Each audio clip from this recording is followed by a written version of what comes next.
While I worked a double shift on Christmas Day, my kids went to his grandparents. But they told him they weren't doing grandkids this year. The kids sat outside for 2 hours before driving themselves home. I didn't make a scene. The next morning, I sent them a text with a simple PDF. And within an hour, my phone lit up with 32 missed calls. They told my kids they weren't accepting grandchildren this year. That's the exact sentence. No explanation. No warning. My 10-year-old son and 12-year-old daughter stood on the front porch with their backpacks and a tin of cookies, listening through the door as my mother said it. Then silence. It was Christmas Eve. I was working a double shift at the hospital. People were bleeding, coding, crying. I was up to my elbows in it, thinking my kids were warm, fed, and safe with family. They weren't. They stood outside in 28 degrees for 2 hours before they walked home. When I got the voicemail from Haley, I was halfway through charting on a patient. I didn't even listen to it until I was in the car at 1 a.m. Her voice was shaky but calm. She said no one let them in and they were back at home. I sped the whole way thinking there had to be some misunderstanding. I half expected to find them asleep in their grandparents' guest room. But there they were, on the couch, wrapped in the blanket from the living room, wearing their coats. They had let themselves in. Milo had made popcorn. I sat down next to them and listened to the whole story. They rang the bell, knocked.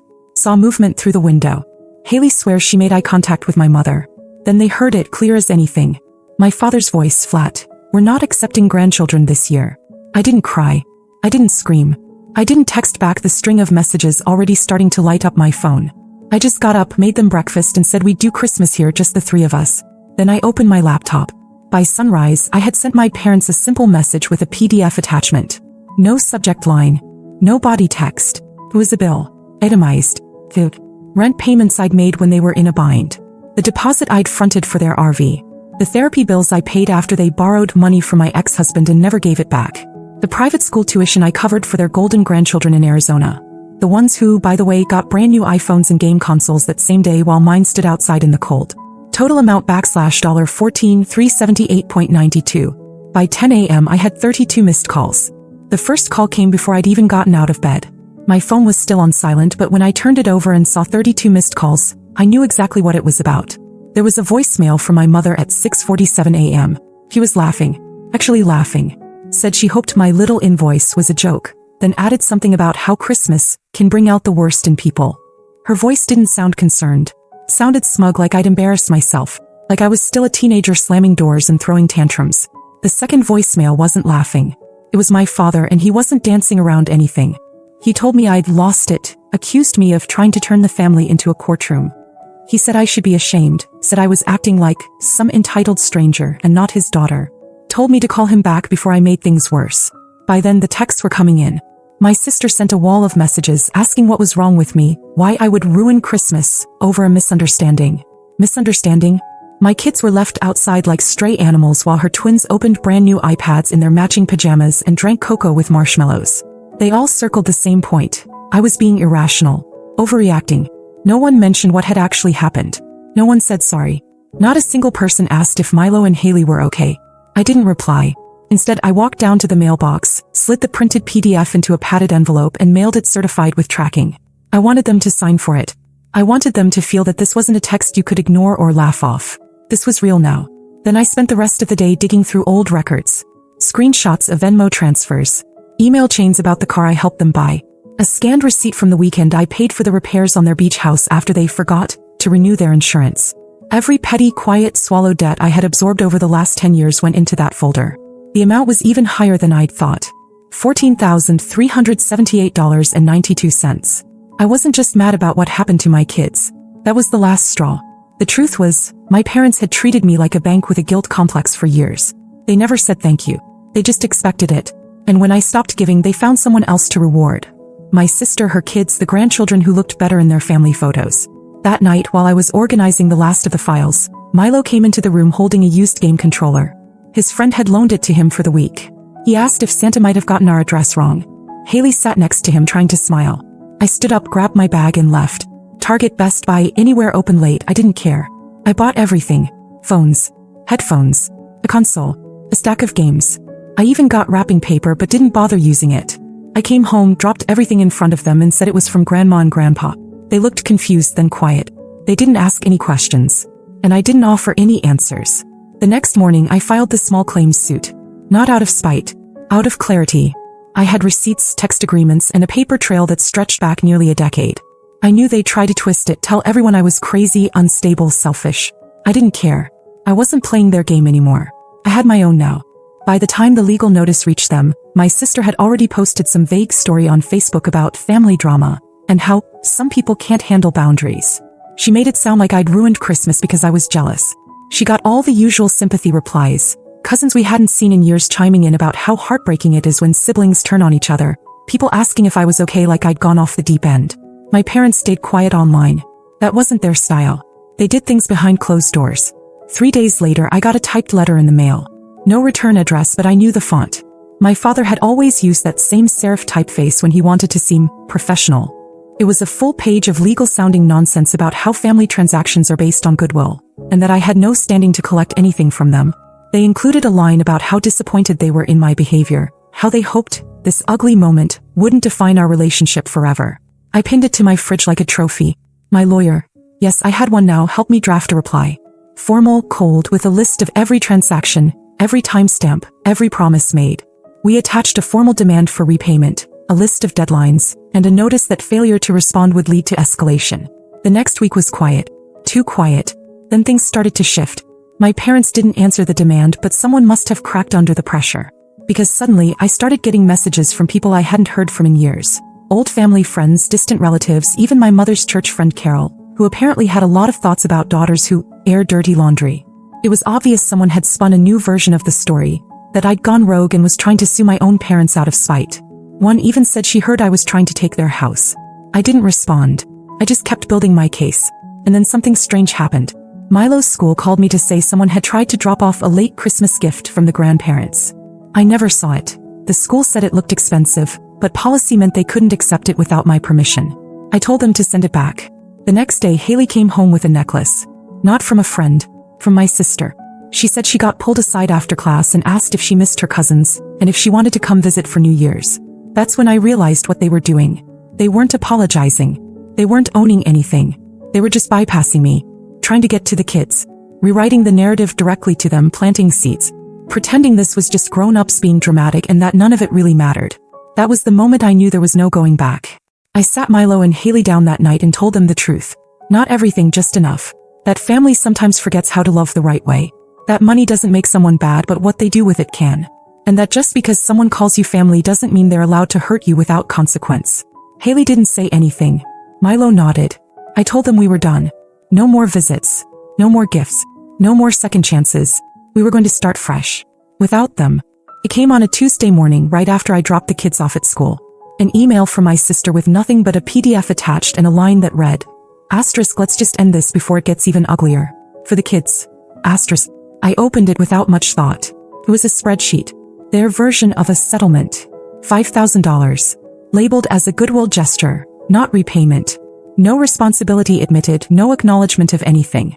Just a lump sum to make it all go away. At the bottom, in bold, it said I would agree to drop the small claims suit, not pursue further action, and refrain from speaking about private family matters in any public or online forum. It wasn't an offer. It was a payoff. And a silencing clause. I didn't respond.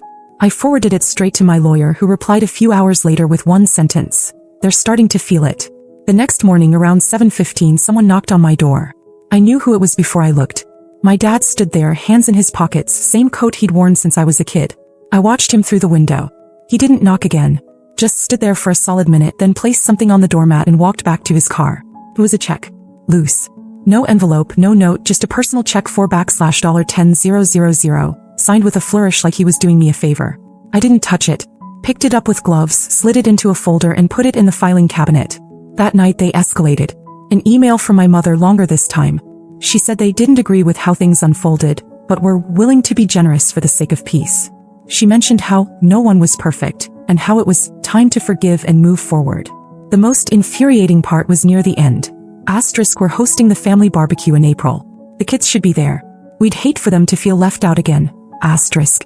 There was the threat under the velvet. They still didn't get it. They still thought this was about hurt feelings or some family spat I would eventually cool off from. They didn't realize they'd burned the bridge and I was already rebuilding somewhere else. I didn't go through the lawyer this time. I responded myself. I wrote one sentence. Asterisk, this isn't about healing. This is about accountability. Asterisk. Then I attached an updated invoice. $18,274.65. With legal fees and the value of unpaid labor I provided during the renovations of their rental property, which they used for years without ever offering a dime. I sent it. Then I blocked every number I hadn't already. Later that week I got a call from the school. Someone had shown up asking to drop off a late Christmas package for the kids. The staff stopped them, school policy. They said the man refused to give his name but claimed to be their grandfather. The package had no name, no return address. Just a large bag with wrapped boxes inside. I told them to dispose of it. The next day, Haley came home with a new bracelet she hadn't had that morning. She said her cousin slipped it into her locker with a note that read, "Don't let your mom keep us apart." That night I had to explain to her why some people fight dirty when they know they're losing. That being family didn't make someone right. I told her the truth carefully. I told Milo too. That some people hurt others and hide behind the word family, like it's a shield. That real love doesn't come with strings or conditions or threats disguised as kindness. They didn't cry. They just nodded. We spent the weekend somewhere new. I took them to a cabin upstate, a place I used to go when I was younger before everything got so heavy. No phones, no screens.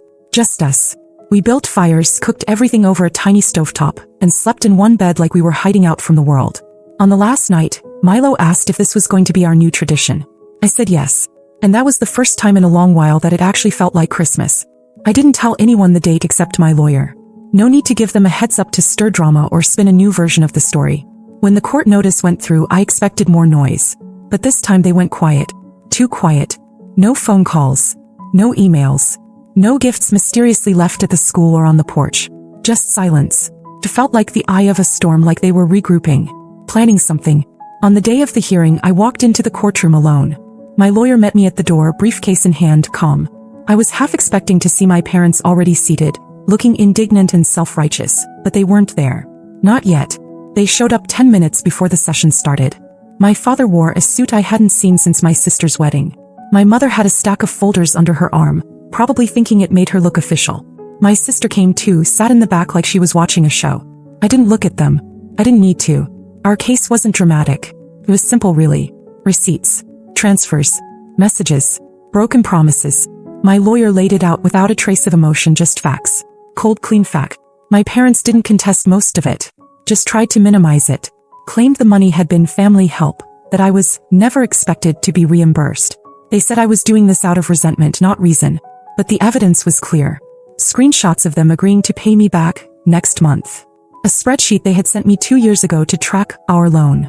Texts from my father literally using the words, "Once we get on our feet, I'll make you whole." The judge didn't ask many questions. He didn't have to. The ruling came that same day. They were ordered to pay me in full, $18,274.65, within 30 days. No payment plan. No grace period. Just a deadline. I walked past them on my way out and didn't look at any of their faces. My sister said something under her breath as I passed. I didn't catch it. I didn't care. The check arrived 12 days later by certified mail. This time in an envelope. No note. Just the check paid to the cent. I cashed it the next morning. Not because I needed the money, though after Christmas it didn't hurt. I cashed it because it was mine. That afternoon I took the kids shopping. I let them pick whatever they wanted. Not just things they needed, things they loved. Milo picked a new tablet and a ridiculous hoodie with some video game character on it. Haley chose new boots, a silver necklace, and a set of watercolor pens she'd been eyeing for months. We stopped for burgers on the way home and ate in the car with the windows down, music up, like everything that came before didn't touch us anymore. When we got home, I pulled out a manila folder from the kitchen drawer. The one that had all the court paperwork. I burned it. Not out of spite, because it was done. And just like that, the noise stopped. No more calls. No more gifts. No more games. Just peace. It's been 6 months since the check cleared. The kids haven't asked about them. Not once. No, when can we visit? Or, why don't we see them anymore? It's like something clicked in their heads too, like they realized all at once what I had ignored for years. That love isn't supposed to feel like begging. I changed our numbers. Closed old social accounts. Even switched Haley and Milo's schools at the end of the term. Not because I was running, but because I was done letting their influence seep into places it didn't belong. The new school is smaller, quieter, and kinder. They made friends quickly. Milo joined a robotics club. Haley's on the yearbook team now. I watch her scribble notes across pages like she's recording a world that finally makes sense. Me. I feel lighter. Not because I won some courtroom victory or taught them a lesson. That wasn't the point. It's because for the first time I stopped trying to earn something that should have been freely given. People sometimes ask what happened. A few family members I didn't block outright. Cousins who stayed neutral, a distant aunt who only found out after the hearing. I just say this. Asterisk, they forgot they were supposed to love my kids. Fizzle. Asterisk. No one argues with that. The house is different now. Plumber. We started doing Sunday night traditions. Nothing fancy, just homemade pizza or movie marathons. The kids make the schedule. They even started calling it reset night, which somehow feels exactly right. I found the old tin of cookies the other day. The one they brought to the porch on Christmas Eve, the one that never got opened. It was pushed behind some board games, still sealed. Haley had written Happy Holidays on it in marker. Milo drew a smiley face with a crooked Santa hat. I stood there holding it for a long time. Thought about throwing it away. Thought about keeping it. Instead I opened it. The cookies were stale. Crumbly. Not moldy, just past their time. I dumped them in the trash and washed the tin. Later that night, I used it to hold all the new thank you cards Haley had written to her friends and teachers. She said it felt good to tell people she was grateful. I didn't say anything. Just smiled and helped her find stamps. And that was the quietest goodbye I ever gave. No big scenes. No dramatic letters. Just a cleaned out tin filled with something better.